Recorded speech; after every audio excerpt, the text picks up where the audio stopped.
Good evening, sir. We're here today with architect Jayvee Llacuna to ask some questions about professional practice. So the first question is, of all courses, why did you choose to take up architecture? It's actually a very long story. When I took up entrance exams from different colleges, I chose very, very far courses like computer science, info tech, business administration. But then, come upon like March, April, I decided to change it. I gusto ko pala architecture for some reason because I don't know, medyo cliche na sagot pero I prayed kasi like, Lord, guide me. I don't know what course to choose actually because I was really confused back then what course do I really need to take up. Then I jumped on my grandfather who was an architect, so I think everything makes sense. So I was also, when I decided to take up architecture, I was also in doubt because I never had the learnings to grow. I mean, I think I have a skills, but I wasn't able to improve it during my high school and elementary years. But then I took a leap of faith, sabi ko, that can be studied naman, so why not? So that's actually the reason or the short story of my, the short version of my story why I choose architecture because I prayed. Amen. Okay. So na tinuruan ba kayo ni grandfather niyo yung drawing or any help sa business? Hindi, kasi namatay siya, ano pa lang ako 7, 8 years old So napaka-aga pa. Malayo ba? Oo, hindi ko pa alam kung ano yung architecture. Ayun sir, for you ba sir, ano ba ang architecture?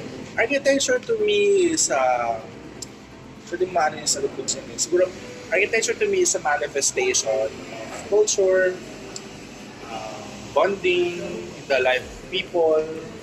Kasi when you see an environment, when you see a building, it's supposed to reflect the people who use it, the people who live in that building.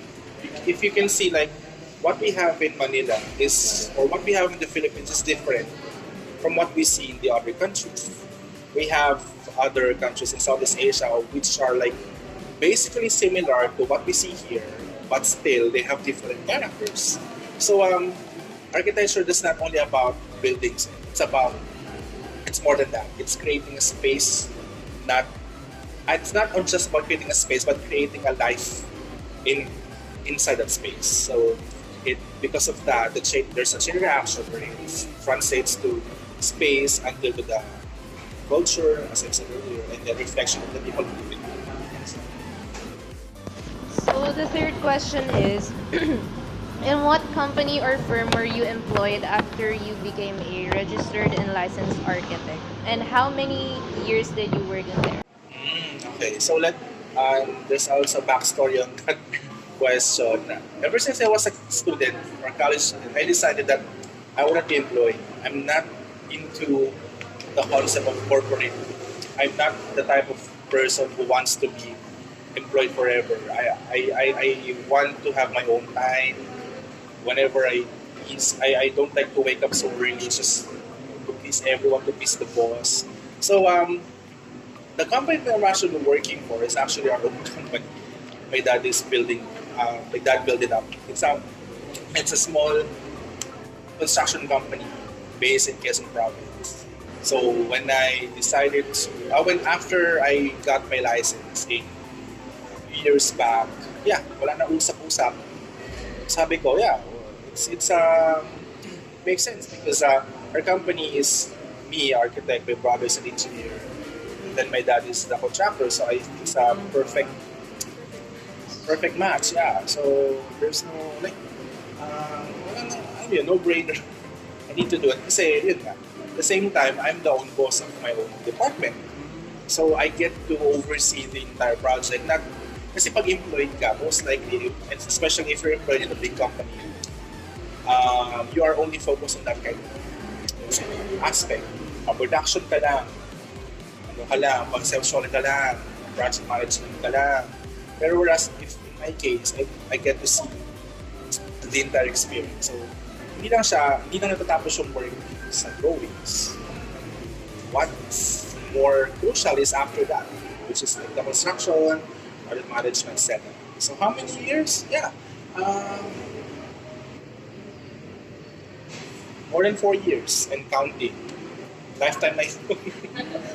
Kasi kami din naman na magmamahal in the future. So, yeah. Okay na. Sa licensure user, diretso na kayo sa company ng running. Siguro I took a break for siguro 2 months. 2 months lang. 2 months. Then, project na. Nag-project management ako kaagad. So, yeah. And, okay naman yung money. So, tuloy na natin ko. Until I got an offer in FE to teach. So, doon nahati yung time ko. So, yun. Pero okay lang. Kasi we're planning to expand our team here in Manila. So, ang usapan is ako yung mag-start sa Manila. So, ano po ba yung biggest project na ginawa niyo? the first project I did, it's a municipal hall. Yun. Nag-review pa lang ako. Tawagan ako ng mayor to design the municipal hall. The annex, kasi ano siya, maliit kasi siya eh. So I need to expand it. Then at the same time, I need to renovate the existing ones. It's actually pretty challenging because there was no plan, like there's no document on the existing plan. So I had to create that. So it's additional abala on my part. Pero yeah, I think ito ko sa challenge because it's hindi siya bahay. Municipal hall agad. So I really need to step it up and I had to interview all the department heads. So yeah, I needed to know their routine, daily routine, every department, that department has a sub-department, I need to know those things. So yeah, that's my biggest project so far. Okay, sir, since discussion namin ngayon, sir, is yung SPP docs to yung compensation po. Sorry? Yung compensation po, yung bayad sa services ng architect. Dun sa munisipyo niyo, sir, magkano ba? Budget. Yung renovation daw po yung yung 150%. Okay. Teka, so I'm not familiar pa ata with that. Budget, it actually depends eh.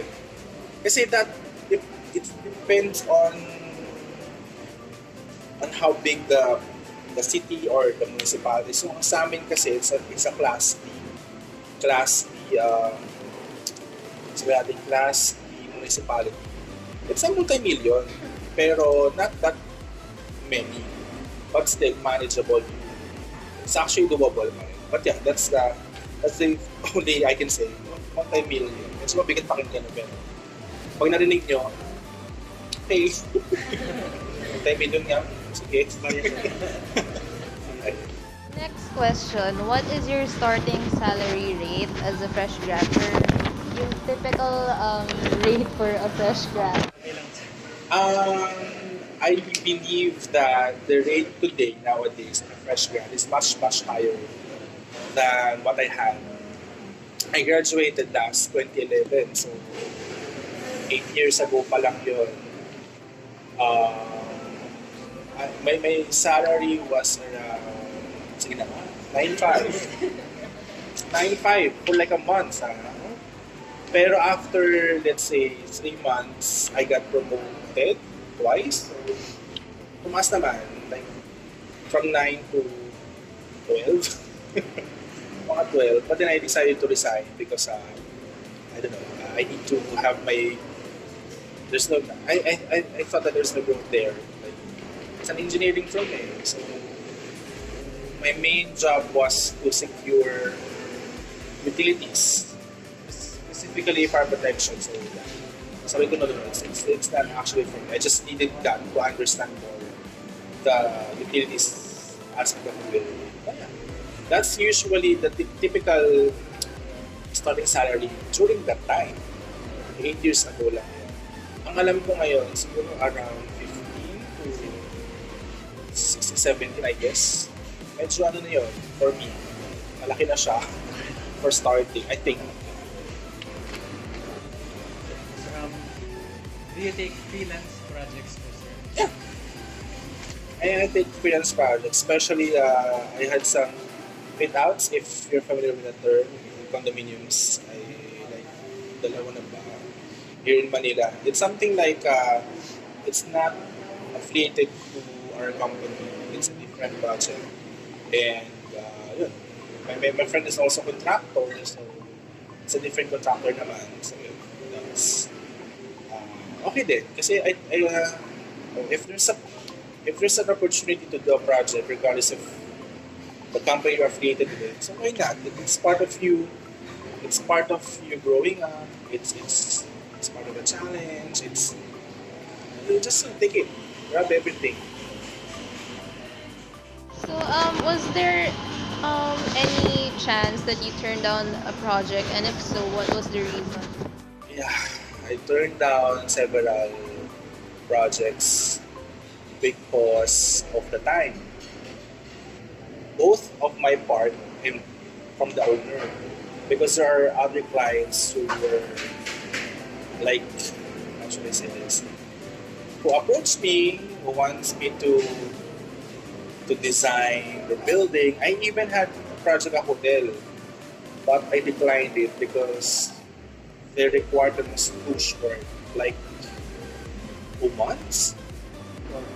Lahat nandun na, blueprinted everything together with the engineering. So it's not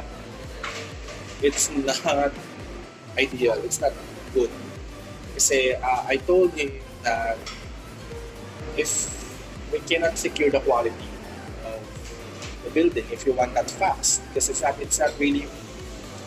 Even if I take it, even if I took that job, that project, it won't be finished. Because at the time, I don't have the luxury of time. Di ba sa akong bahay siya? I guess I would be realistic, but it's a hotel. So there's something so much more to be added on hotel. Kasi magkakaroon ka na iba't ibang spaces doon, specifically utilitarian spaces. So, you know, I turned it down, and I thought of my career and my license, my reputation, whatever. Because as I guess you all know that we have like a liability for 15 years, diba? So, yeah, I turned it down. I turned down a few projects, even residential, because I was also busy with UAP and teaching actually. Kasi I don't know, pero I fell in love with teaching kasi. So parang to the point na nakakalimutan ko yung projects. Pero kailangan ko rin bumalik. Kailangan mag-practice. Sir, nabanggit niyo po yung 2 months, sir, na being too short or konti. Ano po yung, or gano'ng katagal yung time na kailangan mo to design ang hotel? Hotel? Ako, hindi ko din masabi. Kasi usually pag bahay, based on my experience, I think it took me like 3 months, 3 to 4 months siguro, before I was able to get the final say of the design of the project. So, kasama dun syempre yung mga engineering, kasi whenever like sa client, hindi mo rin makontrol minsan yung mga paribes, ganyan, kahit na nasa contract na hanggang 3 revisions lang minsan, ganyan. So, why not? So, yeah. Mga ganun siguro. Pero I think ko lang that's based on my experience. So, I don't know to other architects if how usually they take on designing a project, but I think if a residential, tingin ko ngayon 3 to 4 months, medyo matagal din yung meeting. So, yun. So, anong favorite mo sa mga projects na ginawa? The municipal hall, actually, na I enjoyed interviewing those department heads, those the mayor, the vice mayor. I-enjoy ko siya. I was able to learn the process doon, that these people pala has something to do with everything pala. Hindi siya yung tipong design ng yung tao dito, may ginagawa talaga siya. And mas na-realize ko yung importance ng building. Doon ko din nakita yung importance ko as an architect who can be their hope, to make their work more efficient, that really makes them more masipag to look forward to their works because the space will be more inviting. Thank you. Would be more inviting. So yeah, doon ko na-realize yung importance of architecture. So, sir, which do you prefer, teaching in the academe or practicing architecture in the field? Isa lang talaga. Actually,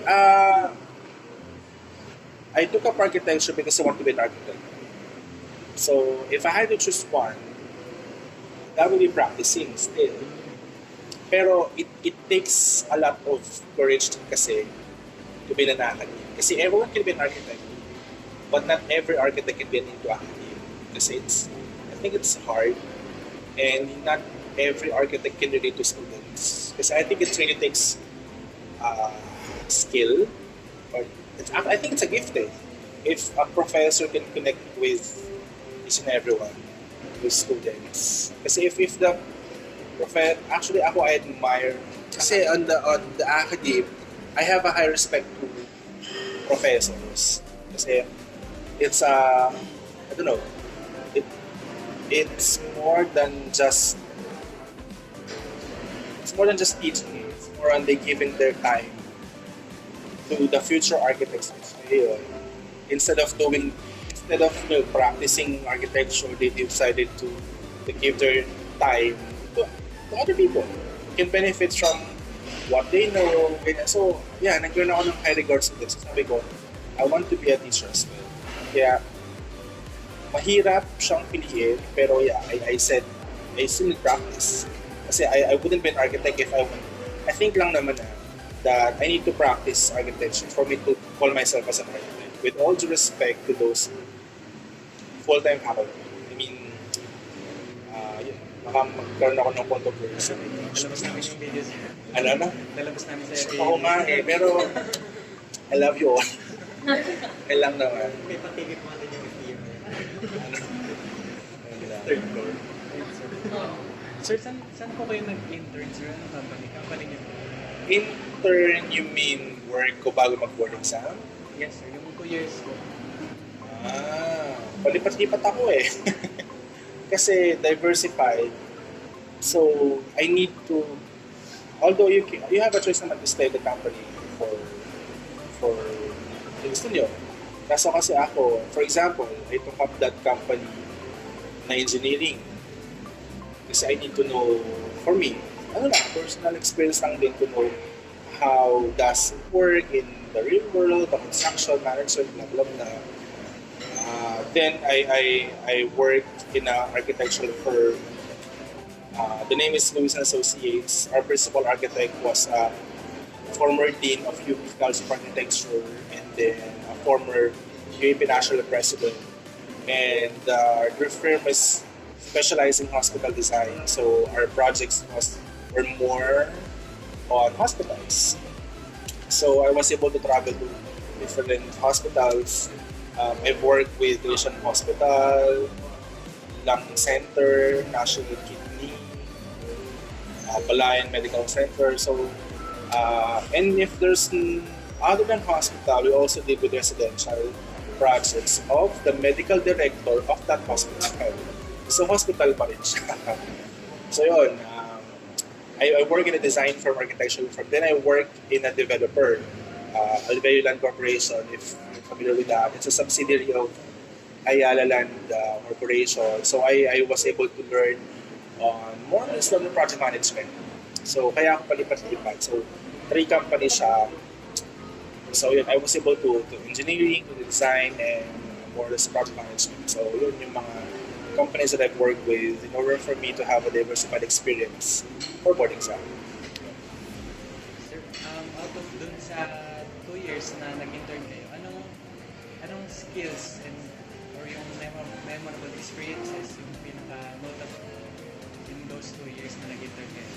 Memorable sa akin, siguro the last project, the last job, which is on the Llemuel Land or in project management kasi I enjoy talking with different people. I enjoy talking with different contractors, with the clients, kasi it's you building a network eh. We need, the architects kasi, kayo guys, the future reference din, you need to work on your social skills. Kasi if you're shy, how can you market yourself? Kasi your puhunan is yourself. If you have difficulty in terms of socializing, in terms of talking with people, it's a pretty challenging task. But I guess if you will work on something on a company that can give that kind of work, then I guess I think you'll be lucky. Kasi sa daldal kong to, ang dami ko pa natutunan in terms of socialization, social skills with dealing with clients. Kasi when I was working with Alveo, mga high-end sila eh. Kasi yung artist nila yung nakaharap ko, may mga art ng kumpanya, may mga art ng ganito, ganyan. So, I learned to be more calm. Kasi, if you're intimidated, then they'll sense it out there. So, the posture, the grace under pressure, they'll be able to work it out. So, when I worked there, I felt lucky kasi those are the things that are not being taught to us fully. Those are the things that more or less that you will learn on your own by the time na nagsabi na kayo or work on your own. So, yun yung pinaka-nag-memorable sa akin. And also to how to be nice with everyone, kasi you are helping one another. Be it like a utility worker down and to the project managers, you need to be nice to everyone. What is a weakness you've noticed that some architects have that you don't have? What is the weakness that you've noticed in some architects? So meaning weakness nila na wala ako? Yes, sir. Ay, medyo yun. Totoo ba yan? Cheers. Napainom ako dun na. Claim yun, sir. I think there are some architects kasi I think who are into architecture only. I have other interests as well. So one of the reasons why I also don't want to work in a corporate setup or to be employed is I want to do things. I want to do my other interests. So if I'm into baking, then hindi lang. So may mag-bake, naghigang magsulat ng ng kwento. Actually, may akong Wattpad eh. Pero dati yun. Hindi ko siya tinuloy. So, if we are into dealing with other interests, other professions other than architecture, I think we'll be have a deeper sense of what we do. Kasi in architects, I think we are jack of all trades eh. If we are to design a building, we need to be, for example, if we're doing a hospital, we need to feel like a doctor, a nurse, physical therapist, a radiologist, a patient. So we need to fill up their shoes. So I think because I have other interests, I think given a chance to build a project based on my interests, I think I'll be more, I think my output will be more meaningful. So yun pa nakita ko. So yun lang. So ano name ng Wattpad niyo, sir? Ito na nga eh.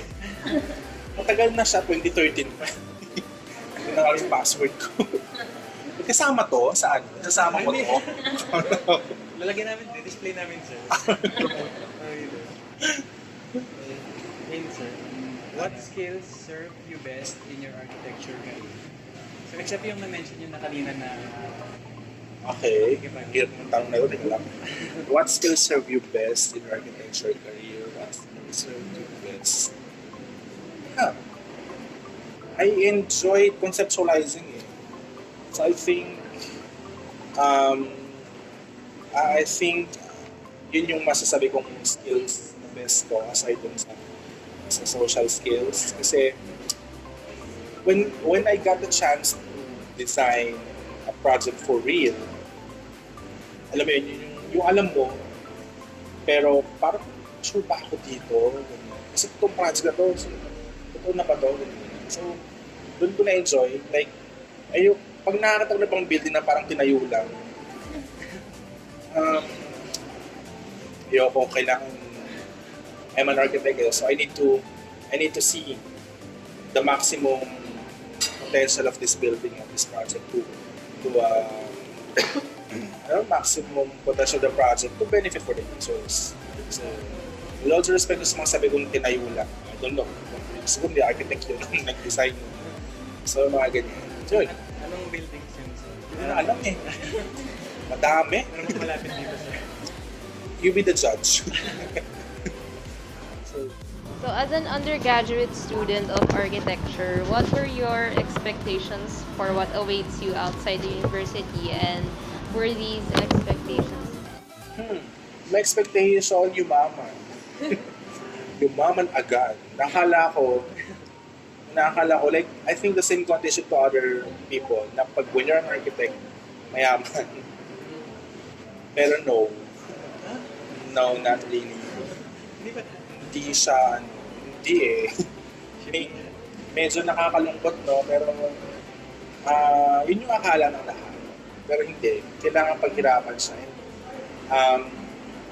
Those architects that you may know who are living like a grandiose life, I think they're just a few. Pero you need to see kasi may mga architects na hirap. So, parang hirap isipin, no? Because the course itself is really magastos. Pero they were able to pull it off. Pero, syempre, there are some universities naman talaga that offers free education for students who are not able to afford tuition fees and stuff. So, I think yun yung nakatulong sa kanila. But still, may mga architects din talaga na hirap din. Especially, I think, again, sa mga nasa provinces, like mga remote areas. Kasi, I think the opportunity there is kind of limited in terms of designing complex buildings and all. So yun. Medyo yun yung nakita kong hindi pala siya talaga totally yayaman ka kaagad. So yun. Yun yung nakita ko. So expectations met, hindi. Hindi masyado. Sakto lang. Mga ganyan. So, piling ko yung sagot ko napaka-controversial siya. Isip na nga kami. Ano no? Wag. Awkward kayo na, friend? Was there ever a time that you as an architect overlooked a design standard from National Building Code for the sake of practicality? No. Doon ako proud. Kasi whenever I think of practicality, I always think about the code. Will this be okay with the code? Will this be okay with the laws? I'm doing that not because I'm afraid of breaking the law, but because we know that those laws were implemented because it was studied there. It was evaluated by those lawmakers, by those architects who were involved in the building code, in BP 344. So why would I not follow those codes for the benefit of the users? So if I oversee or if I ignore those codes for the sake of practicality, then it won't be practical at all. So yun lang yung akin doon. So, in your whole architectural practice, have you ever been fined?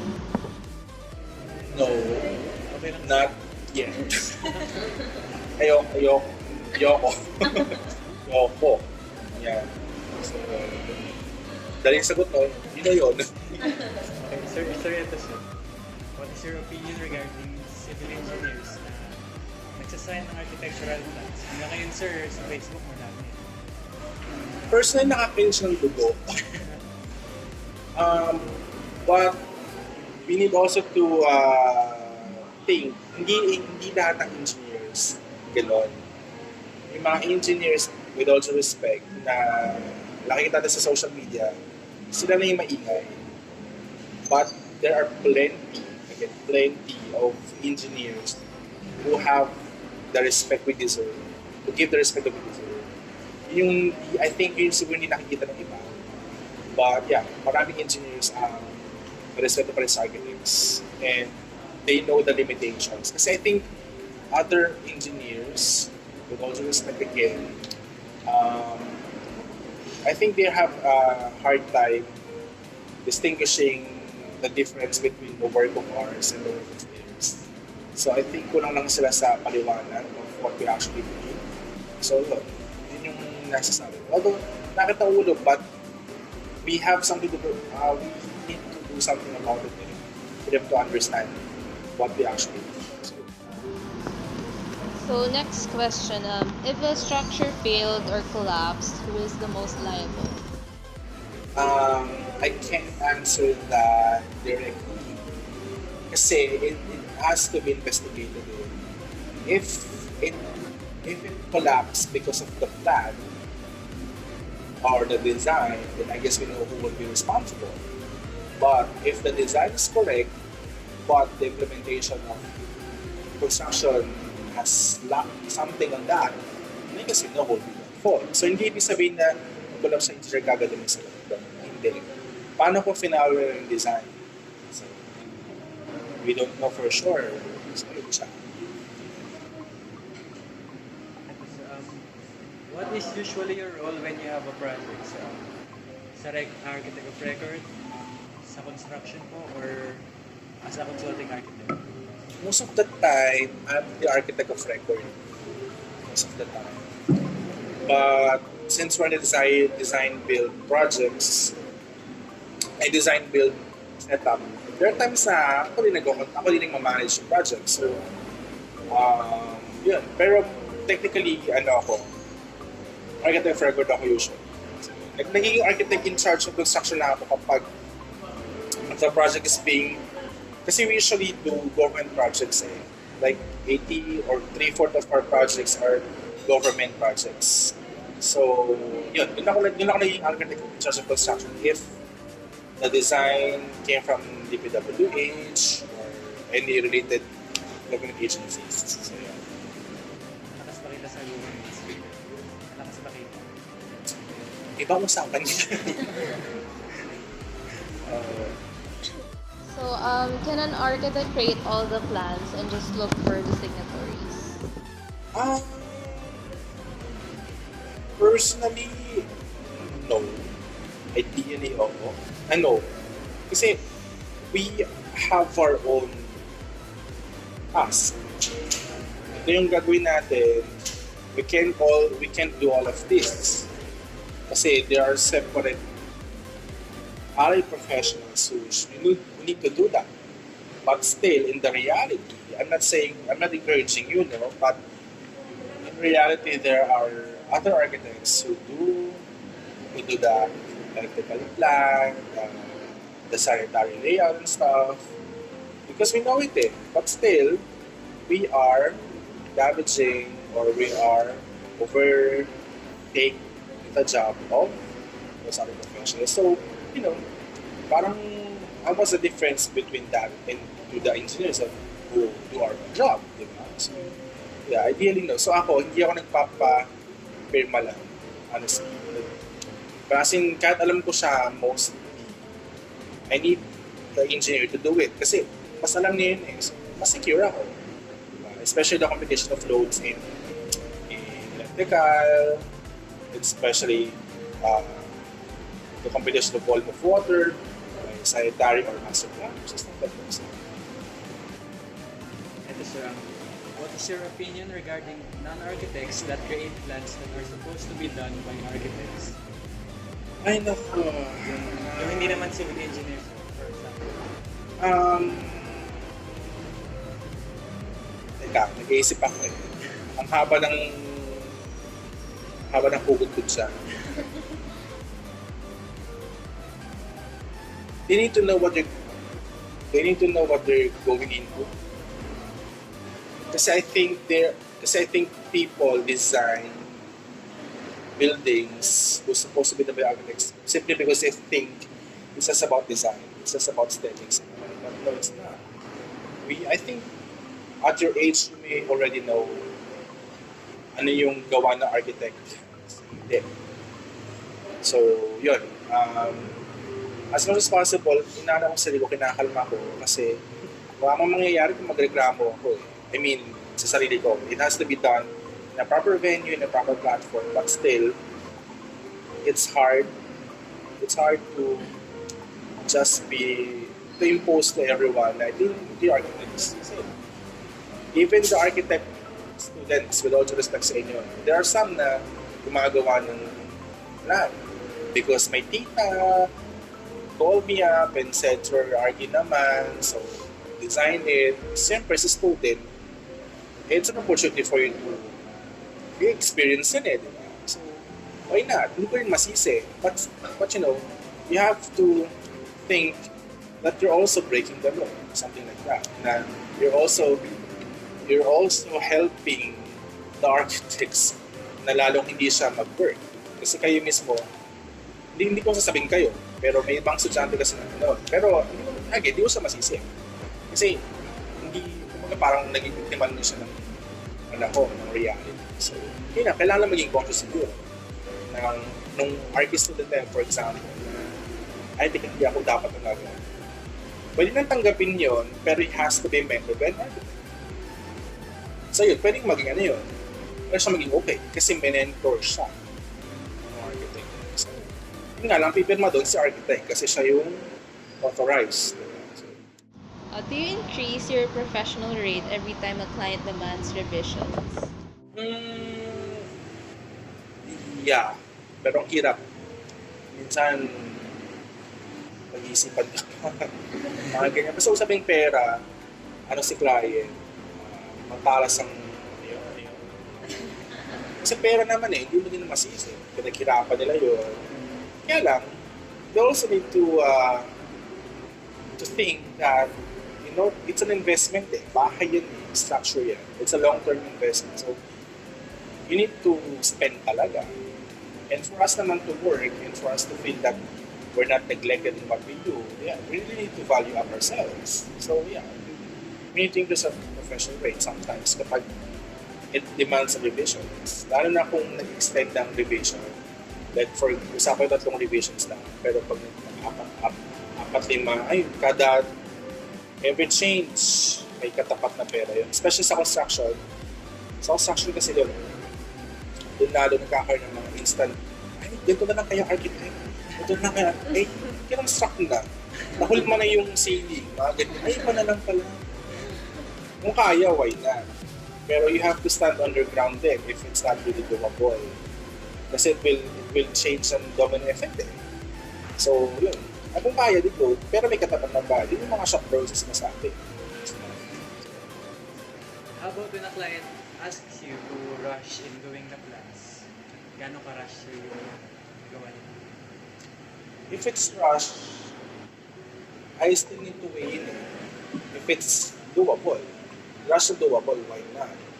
Pero if it's rushed like what I told you kanina, I also experienced projects that turned down. It's an evacuation center. And when I met with the City Planning Development Council, I need to make a meeting with different organizations as well, with the SWD, with the mayor, with the NDRRMC, and I need to meet all of those requirements.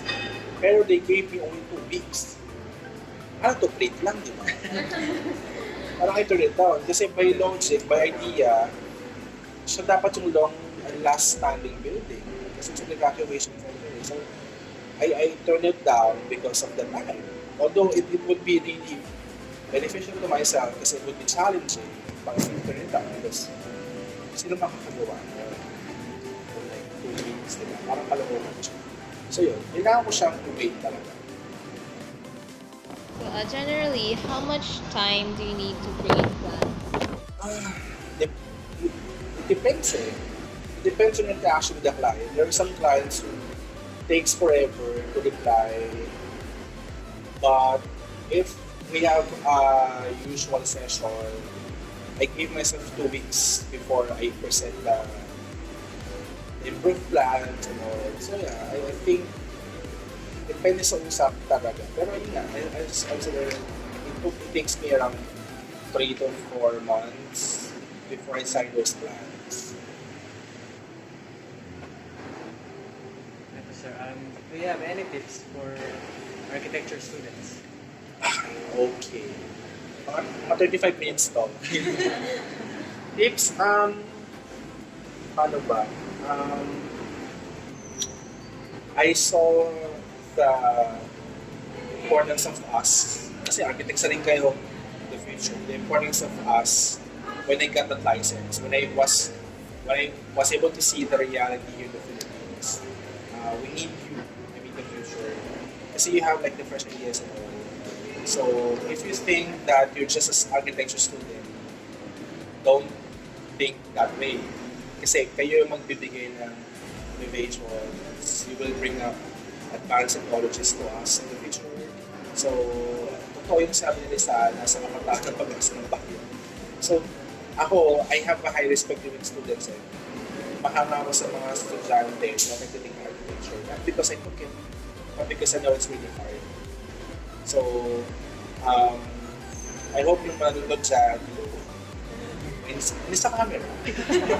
Itong interview na to, may inspire kayo.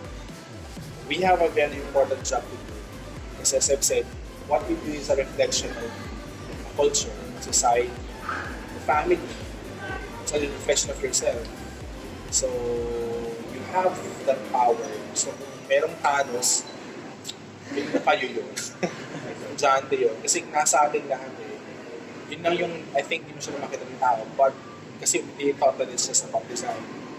What they don't know is that design that they see is just the result of your tireless reading, research, drawings, frustrations. So siya yung resulta lang. Pero behind yan, ang daming mura, ang daming bayo, diba? So, don't lose hope. Kasi, as I said, we need you in the future.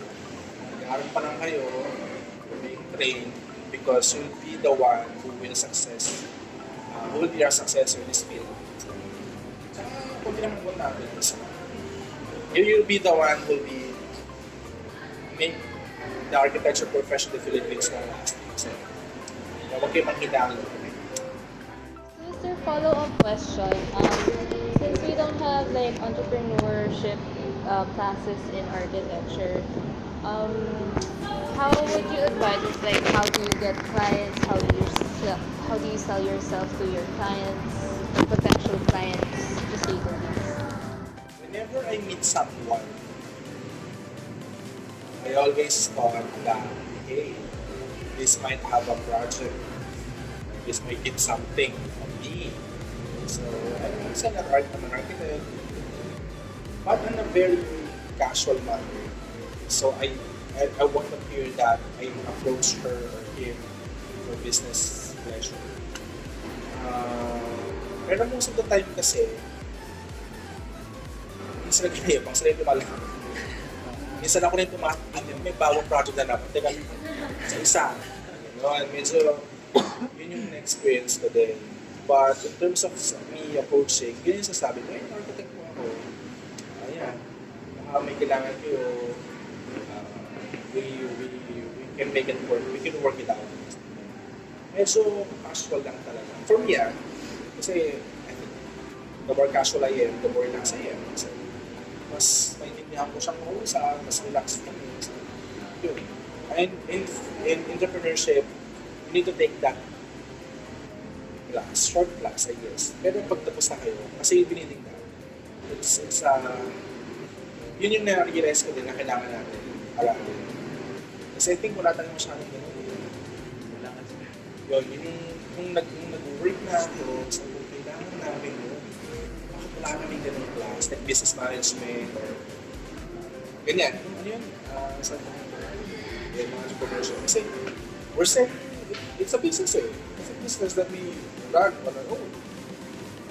So we need to learn those things. So, pag-graduate na kayo, siguro if given that time and money, you can register or take up a short course.